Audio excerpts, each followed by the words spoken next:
you hear it? Yeah, just give me a second when you want me to talk through it. Okay, go to the next one, it's just more on title. Yeah, thanks very much for organising this, everybody did so, everybody came. I think of about 16 different ways of approaching this subject, and I thought, what is community resilience? And I came up with the idea that it's basically a euphemism for the whole political, economic and social state of the community. So it's a huge subject, and basically I decided, well, I could really talk about anything. You know, I could start here as well. The first thing we've got to do is overthrow capitalism, so let's talk about the Spanish Civil War. Now, that wouldn't be very useful, so I'm not going to do that. What I did think also was, what is a community? This word community is so used now, it means completely different things to completely different people. I'm not going to even start to define it, because it would take an hour to do that at least. But just for example, is local government part of the community resilience? Local government would say definitely it is. In Paekakariki, there are people who say, bloody hell no, those bastards have nothing to do with our community. And they do so on frequent opportunities. So, yeah, this is a very, there's a whole lot of thinking about this, but, is business part of the community? If we're talking about Frontera, is Frontera part of the community? Probably not. Is the local shop part of the community? Probably.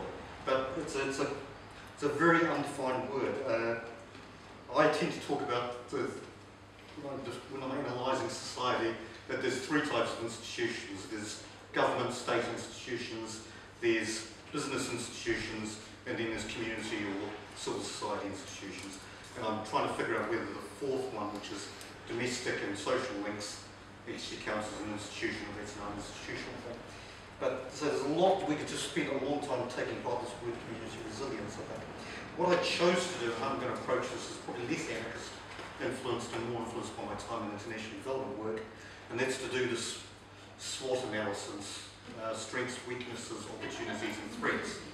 And I call it a SWOT C because I stick in constraints, because I think there's a lot, I think SWOT is a little bit of a heavy tool, and that constraints are actually something you've really got to think about. Constraints being things you can't shift or that you won't shift. Some of them are internal. We will not do this, we are not going there, that's a constraint. But next slide please. So I'm talking about three places I've lived: a low resilience community, a disaster area already, South London, a high resilience community on the Thai-Burma border, refugee and guerrilla communities, and a medium resilience community, Paekakariki, which I'll talk at more length about since it's more relevant. Next one please. So South London, I had a real difficulty trying to think of any strengths for South London, so I stuck in criminality. Now that's definitely arguable, and there are some things about criminality which are definitely a weakness. But the one thing that probably impressed me about South Londoners, and there wasn't much that impressed me about South London, was the willingness to do dodgy stuff. And that was a real survival mechanism, and it made those people's lives so much better. This fell off the back of a truck, you want it cheap. Smuggled tobacco. According to The Economist magazine, most of the tobacco smoked in Britain is smuggled. They don't pay duty on it. You get it under the table at dairies or the corner shop, or you get it through a mate. And some of those skills, there was a lot of resourcefulness that came into this things that are a bit dodgy. So I put that down as a strength, but obviously, things like violence in that community is also rife. That's definitely not going to be helpful in an emergency situation. The real biggie, the real weakness is disempowerment. People don't feel in control of their communities in the slightest. They're not interested. Poverty, they've got no resources. Now, this contradicts one I've got down there, but I said they're resource rich. There's an opportunity there. It's definitely not a strength, because the problem is the resources are there in Britain. It's an extremely rich society. It's just that some people have them, some people don't. South London, by and large, doesn't have them, but there's an opportunity for intervention in South London because they've got the money to do it if they choose to do it. Low skills, in terms of emergency preparedness, there is very little skills in that community that are useful skills in an emergency situation. Pretty much zero natural resources. Okay, there's trees in the parks you can chop down for firewood, but there's not even that many of them. And people don't have fireplaces, so there's almost nothing available. Dependent on outside sources, dependent on food that comes from West Africa or East Africa for vegetables or fruit that comes from New Zealand. I'll talk about this in more detail later, but very dependent on outside things. If communications and transport breaks down, they're screwed. And this threat to this is the political culture, which is even forcing it into a worse situation of being more dependent on external support, more dependent on government. There's this whole push away, individualism, lack of community thinking, a push for people to be sort of so-called rugged individuals, which isn't very rugged, but helpless individuals within capitalism, consumers. So next one, so dismal situation. High resilience community. Now that's going to sound weird sometimes too. This is a picture of Buchanan refugee camp from the Thai-Burma border. Burmese refugees. It's on fire at this point. So a few months ago there was a fire that killed a lot of people. Really under a lot of threat. But I've visited a lot of refugee camps. I lived in a guerrilla camp for a while. The guerrilla camp is probably the ultimate in a resilient community. Really high levels of skills, high survival skills. These people had walked out of the country, basically what they could carry on their backs, and they sat down and they built their own communities. They built their own houses, they created their food supplies to some extent. They get in a few chickens, a few pigs, and they start their lives again with what they could carry on their backs. Incredibly resilient, amazing skills. No hesitation in building a whole community, building churches, building schools, staffing them, getting the whole community up and running from nothing. So, and this basically comes down to this can-do attitude. It's probably forceful, but it's just this political attitude, this idea of not asking permission, of not relying on anybody else. They know they can't rely on anybody else. So, they're doing it. They've also got natural resources. They've got forest. They've got sediment, food, and medicinals from the forest. They've got fuel. They've got fresh water supplies, of course, which is crucial. They've got a lot of things available to them. There's a problem that we'll get into in a minute. Low food production is a real problem. Basically, these people are mostly dependent on rice from outside. Everything else they tend to produce themselves, vegetables, meats, so forth, but rice, which is a staple, they don't have enough land. And that's a constraint by the situation they're in. They're not allowed to farm. They're not allowed to take over the land because the Thai authorities prevent that. So they could do it, but they're not allowed to. Limited resource base, they're poor, they don't know much. But they have got some crucial resources. For example, the guerrillas I lived with had incredible medical skills, and they'd set up a very good medical service, which included servicing the local Thai population who didn't go to the Thai hospitals. They went to the Burmese guerrillas for medical assistance. So it was they knew what they were doing too. They were very, very clued up there. They've got a lot of things. They're obviously physically vulnerable. Fire, they're living in bamboo huts with teak leaves for the roofs. It's vulnerable, but at the same time, returning it to the situation it was in before, which is another definition of resilience, is pretty easy for them. One thing they suffer from is a real brain drain. People who are educated, especially people who speak English, are often pulled out of refugee camps to get jobs working for NGOs, or they're relocated by UNHCR to other countries. So the skilled people are pulled out all the time. And this lack of permanence, which is I put down as a threat. It's an advantage and it's a threat, and it's probably a constraint too. They don't want to be permanent. They don't want us to be permanent. They want to go home. But the threat is they're going to be relocated, either to another camp or relocated back to Burma before they're ready to do so, before the situation allows them to do so. So it's a very difficult situation, but if, from my experiences living in different communities, if it was a place where I would imagine an amazingly brilliant response, would be these people.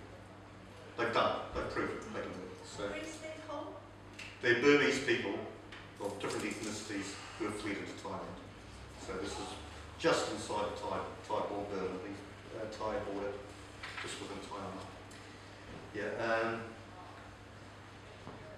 Okay, the next one, thanks.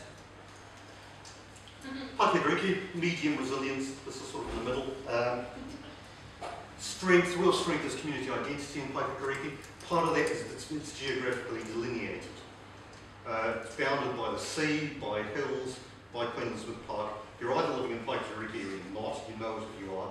You're not sure whether you're in Newtown or Berempore, it doesn't drift into another place. It's got a really strong sense of identity, and I think that's really important in terms of creating a response. It's almost patriotism, but I don't like using it. It's a real strength. We're really proud of Paekakariki. Natural resources are reasonably good. We've got water, we've got fresh water within a few hundred metres of every house. It may not be ideal, it may be muddy and it may be contaminated, but we can get, we're not going to be not having water, it's going to be there. Also some things like firewood is pretty reasonably available. Some skills, there's a reasonable level of skills. I'm going to talk about the opportunities and threats separately. There's a reasonable level of skills within the community. There's a lot of multi-skilled people. It's just the nature of the community there that there's a lot of people who have got practical skills, even though they might work in IT or something. But it tends to attract people who like to garden or build sheds or whatever. There's a certain amount of resources. It's a fairly rich community, probably getting richer. We have a lot of gardeners, so there's a lot of, if it's the right season, we can have a lot of food in the gardens. It's the wrong season, forget it. But one of the problems with resources is the way capitalism is moving to centralised resources. I'll talk more about this in the next slide. But, one example of this is a while back, should you have an emergency situation, you would have had somewhere within a reasonable distance, you would have things like warehouses full of food. Now, just-in-time inventory, the JIT thing, is increasingly saying you don't want to stockpile things, you rely on the fact that it can be delivered just when you need it, and therefore you're not stockpiling resources within communities. You're stockpiling them possibly in China and relying on the fact that they can be delivered in a very short time to where you need them. So that means if those links are broken, those resources aren't available. It's very highly informed, highly IT savvy, lot of connections. Although I'm going to be, this is supposed to be about IT, I'm pretty sarcastic about IT at times. Is this necessarily a good thing that people are really slotted into the internet? Because when you slot into the internet, you tend to make lots of links with people who are overseas or in Christchurch or Auckland or whatever. You don't make so many links with your neighbour. And the most LinkedIn people I know are the people who don't use the internet, like my mum.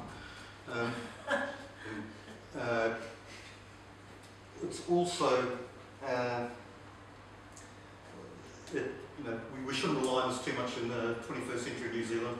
Recently, last year and a half, I've been working in Tory, teaching horticulture.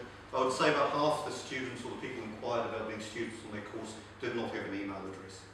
So there's a huge discrepancy between IT access between communities. Paekakariki, again, local institutions are really strong. There's lots of them. There's lots of community groups, lots of people doing things, and that brings the community together. Another threat is specialisation. Increasingly, people are not all rounders, they're specialised in certain things. And the constraint of being law-abiding, I think we're a fairly law-abiding community now. And I was thinking that that scene in the film Dr. Strangelove, where there's an imminent nuclear war going to happen, and the guy's going to make a phone call to the President of the United States to stop the nuclear war happening.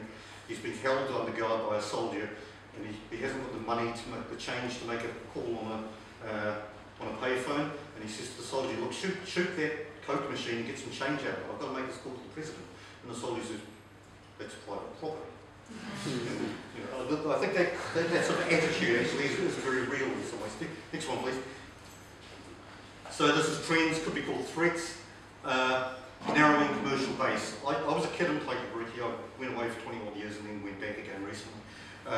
When I was a kid, we had a hardware store, a drapery, a chemist, a doctor, a post office, 3 dairies, a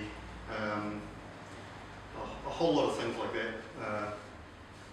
But you couldn't get a good cup of coffee. Now there's 6 espresso machines in Paekakariki, so you can get good coffee. But all those resources that were in the community, again, this globalisation, the centralisation of resources, not a much exists in the community. Rising house prices means things are changing in Paekakariki, and this ties in a bit with retirement haven, the tendency for elderly people to move to Paekakariki and buy a house when they're retired, people from those. Not quite sure how much that's changing the actual overall demographics. It's not the way like Wake and I, we've got a very large concentration of elderly retired people, which again creates vulnerabilities. And again, this is another case of specialisation where certain zones become elderly zones, certain zones become young people's zones, and that's dangerous for an emergency situation. The change in New Zealand political culture, which I think is a huge problem. There's a great move towards individualism, towards neoliberalism, less community work, and particularly things like less people being involved in societies and clubs where they learn collective decision-making processes. And I think collective decision-making processes are going to be really crucial after an emergency, to be able to very quick, because initially people tend to, in an emergency, like authority. They're quite happy to have somebody say, do this, do this, do that, and they'll do it. But within a very short time, they start getting pissed off with that, and they want, hang on, let's talk about this. And that ability to practice collective decision-making, I think, would be useful. Globalisation, I've sort of talked about, so I'm running out of time, so I won't talk about it too much, but basically it means that things are being shifted elsewhere. So next slide.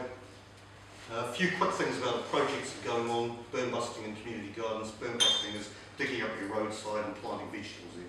The council doesn't like it much because it's fair services, but we like it, and it brings community together, and it gives you a visual display of, look, everybody's starting to grow vegetables, which encourages other people.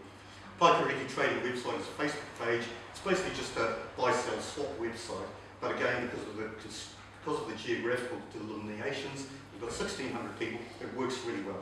We're about the right size for this sort of thing, not to flood you with, oh my god, I'm getting 50 emails a day about people trying to sell stuff. I'm just getting enough that I can manage, and I'm getting to know those people who are involved in buy, selling, giving away things. It's mostly giving away. Local gigs, this comes back to community identity. It doesn't sound related to emergency preparedness, but it's part of this community identity that we're really proud that we get the best bands and have the best gigs. And we meet each other, but it's also this pride in the community and a feeling that we're special and different, and we're not para women.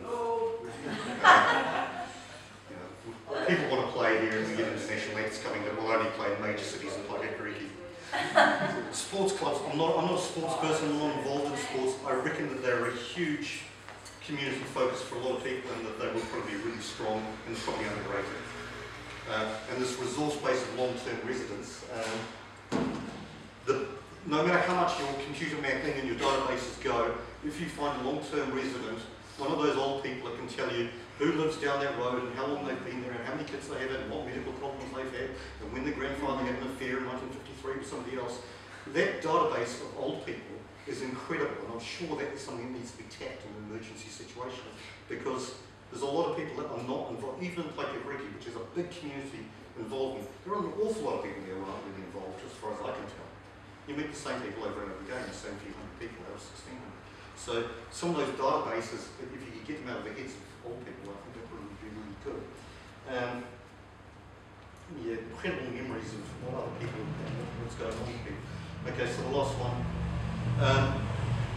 Building community resilience means working against the current political and economic flow. It means decentralising the resource base, spreading everything out again, so it's not just trapped in a few major centres, particularly overseas.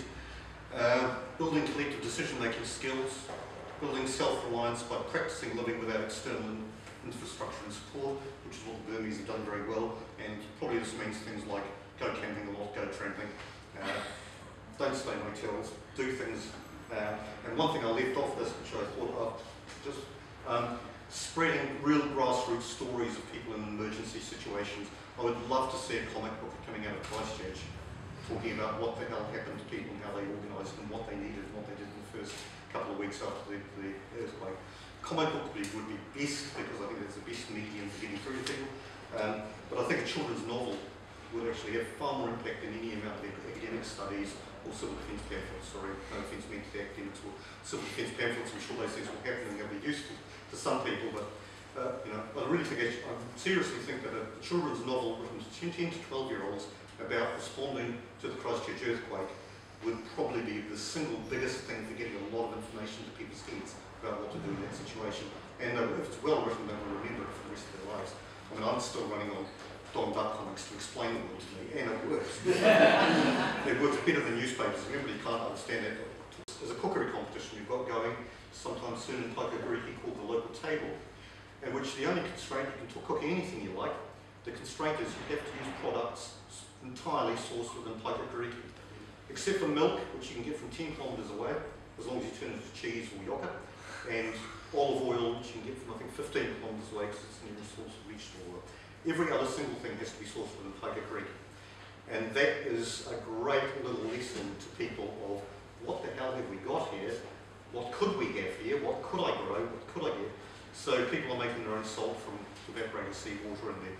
And they're just walking around going, hey, there's that stuff growing, there's a chestnut tree, there's this, there's that. Let's, bring all those resources to mind when we do that. Okay, so thank you very much.